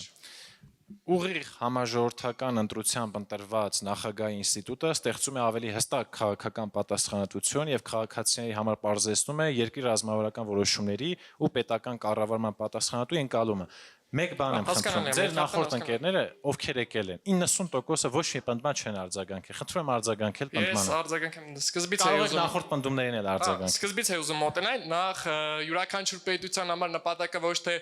նախագահական համակարգ, կիսանախագահական համակարգ, խորհրդարանական համակարգ, այլ այնպիսի համակարգ ընտրել պետության համար, որ կարողանա պետության ինստիտուտները բարձրան այնպիսի բարձր մակարդակի, որ կարողանան ճիշտ գործել պետությունը։ Օրինակը բերեմ, հենց ես ինչի համար եմ պաշտպանում խորհրդարանականը, 2021 թվականին, երբ որ տեղի ունեցավ խորհրդարանական ընտրությունները, դրանից առաջ եթե ըստ իմ կարծիքի լիներ նախագահական համակարգ, նախագահը չէր տալու հրաժարական, պետության մեջ սկսելու էր քաղաքացիական պատերազմ, մենք դրա այսպես ասած մոտավոր կես տարբերակը տեսանք ազգային ժողովի վրա հարձակում տեղի ունեցավ, կառավարության շենքի վրա հարձակում տեղի ունեցավ, ներքին քաղաքական իրավիճակը լարված էր, բայց մեր պետությունը կարողացավ դուրս գալ այդ ճգնաժամից խորհրդարանական կառավարման մոդել ունենալու պայմանով, բայց եկեք տեսնենք, մենք նոր դուք պնդում եք, պնդումից առաջ ասում եք կապը ուղիղ պարլամենտի հետ, այո ես տեսնում եմ մեր այսօրվա կապը ուղիղ պարլամենտի հետ, այսօր Հայաստանի Հանրապետության վարչապետը դուրս է գալիս փողոց ու շփվում է իր քաղաքացիների հետ, ի տարբերություն նախկին մոդելի ղեկավարման համակարգի նախագահների հետ, այսօր Հայաստանի Հանրապետությունը որդեգրել է ժողովրդավարություն, այսօր Հայաստանի Հանրապետությունը, Հայաստանի Հանրապետության քաղաքացին ունի ազատ իր իրավունքը արտահայտելու ցանկություն, այսօր ես մեկը կար եկել էր այստեղ իր խոսքներ ասում, ես իրար միջանցքում ասում էի Պողոս Պողոսյան, ազգային ժողով հոկտեմբերի 27, մարտի 1, այդ բոլորը նախագահական համակարգի եղած միջի այդ պարունակություն են օգտագործել, այսօր Հայաստանի Հանրապետության վարչապետը գալիս է խորհրդարան, պատասխանում է դիմության սուր հարցերին, բայց նախագահական մոդելի ժամանակ յալլախ չեր անում գալ պատասխանել հանդիմադիրների հարցերին, ով հարց էր տալիս ասում էր դու գնա Թոյտեվից գալու եք ճիշի ժողովուրդ, այսօր մենք այստեղ չենք լինի, եթե չունենայինք ազատ մեր կարծիք հայտնելու իրավունք 2 օր առաջ մենք ազգային ժողովի նախագահ ենք տեսել։ Դուք կյանքում նախագահական համակարգի ժամանակ տեսել եք ազգային ժողովի նախագահի դեմ դիմաց, տեսել եք հարցից պատասխանեք, տեսել եք ազգային ժողովի նախագահի, Յուրի տեսել եք, երբեք դուք կարող եք գալ այստեղ նստել, ասել Սերժ Սարգսյան քո աչքի վերևում Ուն կա ու կարողանանք դրա տակից դուրս գալ։ Իհարկե չենք կարող։ Դա խոսում է մեր ժողովրդավարության մասին, դա խոսում է մեր պետության մասին, դա խոսում է Հայաստանի Հանրապետության ժողովրդի կարծիքն արտահայտելու ազատ իրավունքի մասին։ Հայաստանի Հանրապետությունը այսօր որտեղ գրել է իր ժողովրդավար քաղաքականությունը, մենք աղվերանում ենք, մենք տեսել ենք տարբեր քաղաքական գործիչներ, նախարարներ, ազգային ժողովի նախագահ, մենք կարողացել ենք պետք սուր հարցը տալ, մեր պատասխանը ստանալ, բայց վստահ եմ, որ հարցը տանք նախկին նախագահական համակարգի ներկայացուցիչներին, մեզ քշելու են աղվերանից, մեզ ասելու են ձեր տեղը պատի տակ է, ոչ թե Հայաստանի Հանրապետությունը, մենք որդեգրել ենք այդ քաղաքականությունը և մենք տեր ենք դրան, մենք տեր ենք ժողովրդավարությունը, մենք սիրում ենք մեկս մյուսին, այլ ոչ թե նախագահական համակարգի ժամանակ դուրս են գալիս փողոցներ, այլ կրակում մեր ժողովրդի վրա, ուր են ազգային անվտանգությունը, ուր են ներքին գործերի նախարարությունը հոկտեմբերի 27-ից առաջ նախագահական ղեկավարման համակարգի շրջանակում, ուր են, որ գրողի ծոցում են, որներ ապրում, որ գալիս են վարչապետ են սպանում, ուր են ասում են կարտ են խաղում, բա դու եք ղեկավարում, նոր այս պատգամավորի հանուն է չեմ ուզում տամ, եկեղ ասում է ախրանիկը կարտ էր խաղում, դրա համար Վազգեն Սարգսյանը խփեցին, բա ուր էր քո ներքին գործերի նախարարը, ուր էր, Ղարաբաղ էր գնացել ինչի համար, չգիտես գնացել էր Բադեն, խաղեր էր խաղում, մեր քո, մեր Յուրի քո, իմ, բոլորիդ գումարներն են մղսում, մեր տեղը որոշում են, թե մենք ինչ հագնենք, ինչ խոսանք, ինչ կապենք, ում հետ և որտեղ ինչ որոշենք, հասկացեք, իրողություն է սա պատմական փաստ է, որ մենք այստեղ նստած ենք ու կարող ենք ազատ խոսանք, ասենք այ ձեր աչքի վերևում կա և Հայաստանի Հանրապետությունը այսօր որդեգրել է ժողովրդավար քաղաքականություն մի փոքր կեցե Հայաստանի ժողովրդավար հանրապետությունը կեցեք մենք որ կարող ենք պահպանել ժողովրդավարությունը արտահայտել մեր ազատ կարծիքը դուրս գալ ազգային ժողովի նախագահի դիմաց ասել այդ ես դուք հող եք հանձնել դուք կարայք Սերժին ասեք հողատու ակտային գլուխներդ գջարդեն այնքան գլխներիդ կտային ուղեղները ջուր գդարվեն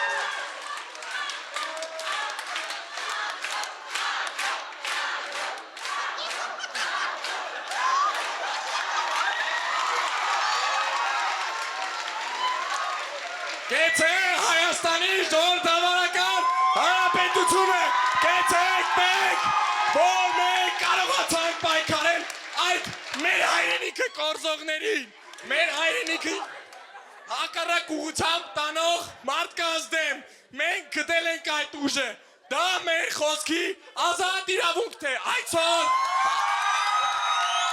այսօր Հայաստանի հանրապետության վարչապետին սենց են անում, Այդ այն ժամանակ կարային, ժողովուրդ կարային, իհարկե ոչ, այսօր եկել է իրական խոսքի ազատությունը, որի համար շնորհավորում եմ մեզ բոլորիս, մենք հասել ենք այդ արդյունքին, փոխել ենք տարբեր քաղաքական ղեկավարման մոդելներ ու կարողացել ենք ապացուցել, որ մենք կարող ենք պայքարել այդ անձանց դեմ, մենք կարող ենք նրանց ասել, դու չես որոշողը, ես ինչ եմ խոսելու, անձի պաշտամունք չի լինելու մեր երկրում։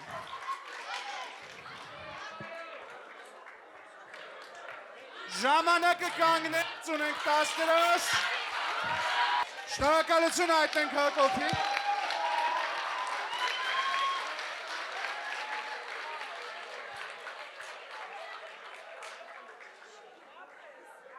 Հարգելի մասնակիցներ, համեցեք։ Մարիաննա Գալոյան։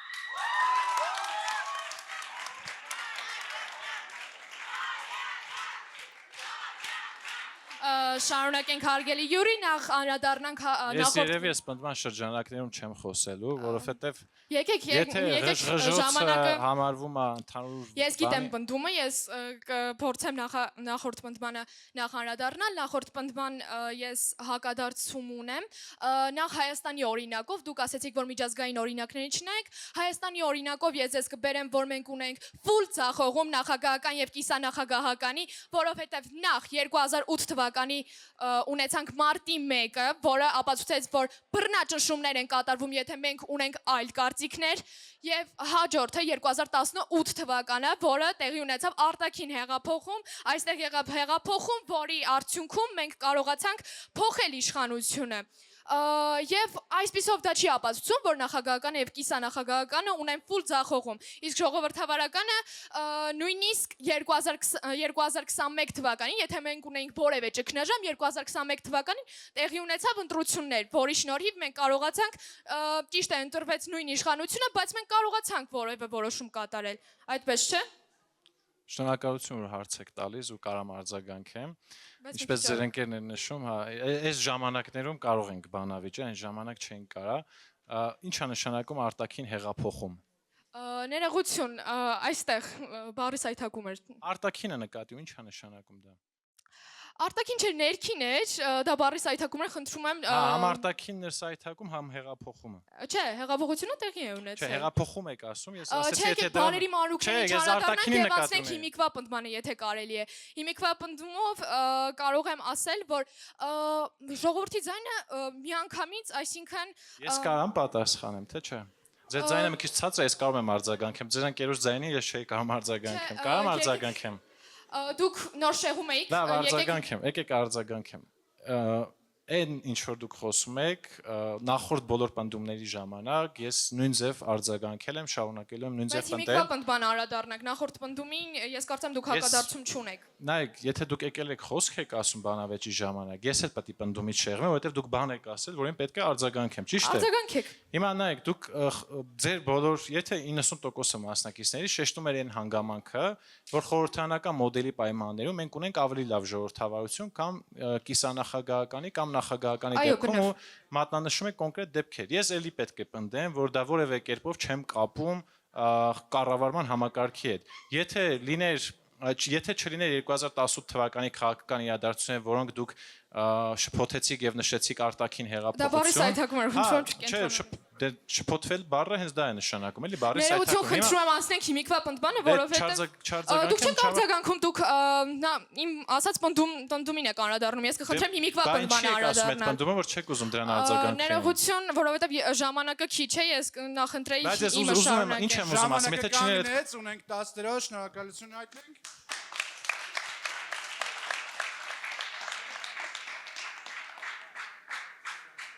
Հարգելի մասնակիցներ, համեցեք։ Աշոտ Նալբանդյան։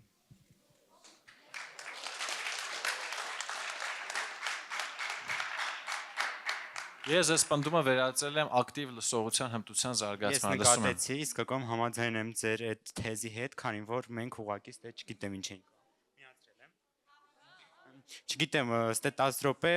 պնդում չենք ասում ճիշտն ասած, այլ ուղղակի աջակցանք ինչ որ մտքին առանց հիմնավորման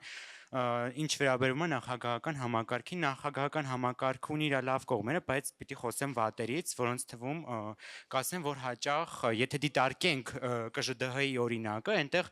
իրենց նախագահը փաստացի բոլոր որոշումները ինքն է կատարում, ինչից է սա եկել։ Մի հատ հասկանանք ինչից է եկել։ Եկել է նրանից, որտեղ այնտեղ նախագահական է, ու Ռուսաստանում էլ էր փաստորեն կիսանախագահական, ու ինչ է գալիս, ունենք նույնը Ադրբեջանում,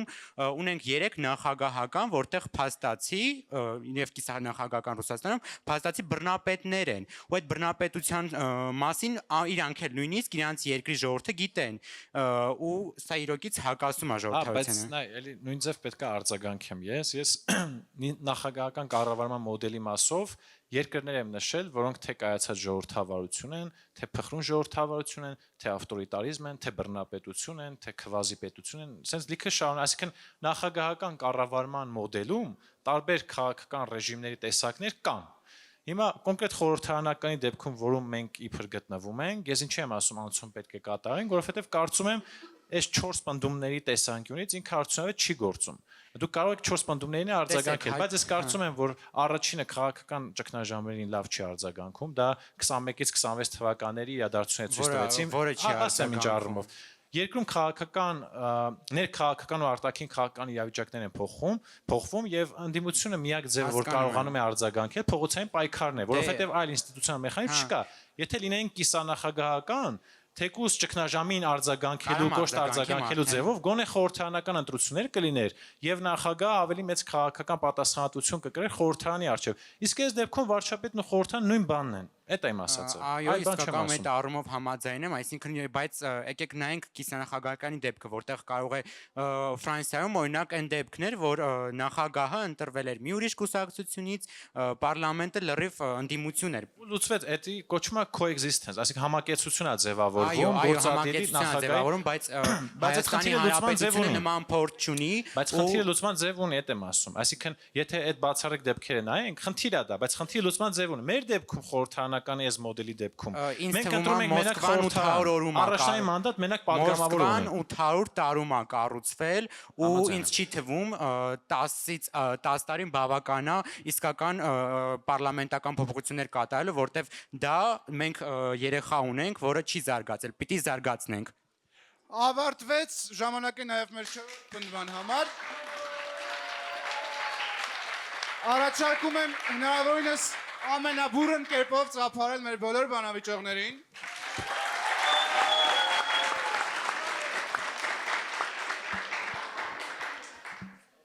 Իմ կարծիքով շատ վատ բանավեճ չի եղել, վատն է չի եղել, շատ լավն է չի եղել, բայց ասեմ, ես սիրում եմ բովանդակային բանավեճը, օրինակ մեր ընկերոջ դեպքում ես ուղղակի չէի կարող արձագանքեմ, բայց կարձագանքեի մի դեպքում, եթե մյուս բանավեճի մասնակիցները չլեգիտիմացնեին կամ բոլոր մասնակիցները։ Ինձ համար հատկապես հիշարժան էր, դա նշեմ երևի թե Արսենի հետ բանավեճը։ Կարծում եմ բովանդակային բանավեճ է ստացվել ու հաշվի առնելով, որ մենք այստեղ մեր իրական համոզմունքներով չենք բանավիճում, առնվազն կտորներ են եղել բանավեճի, որտեղ այն մարդիկ, որ գոնե այս հարցը կարևորում են, որովհետև քաղաքական ուժերը չեն կարևորում այս հարցերը, եթե տեսել եք չի քննարկվում, գոնե մարդիկ, որ այս հարցի շուրջ ուզում են պատասխաններ գտնել, մի շարք դրվագներում բանավեճի կարային լիքը բան քաղեին, մեկ էլ հա, որ պնդումը հնչում է, այդ պնդման վերաբերյալ բանավեճը չի գնում։ Ես 4 պնդումների շրջանակներում բանավիճել եմ, որ խորհրդարանական նախագահական մոդելում է կարա ժողովրդավարություն լինի, այս որպես տենց դիտարկում։ Մնացած մասով խնդիր չկա, եթե դիտարկում չունեմ։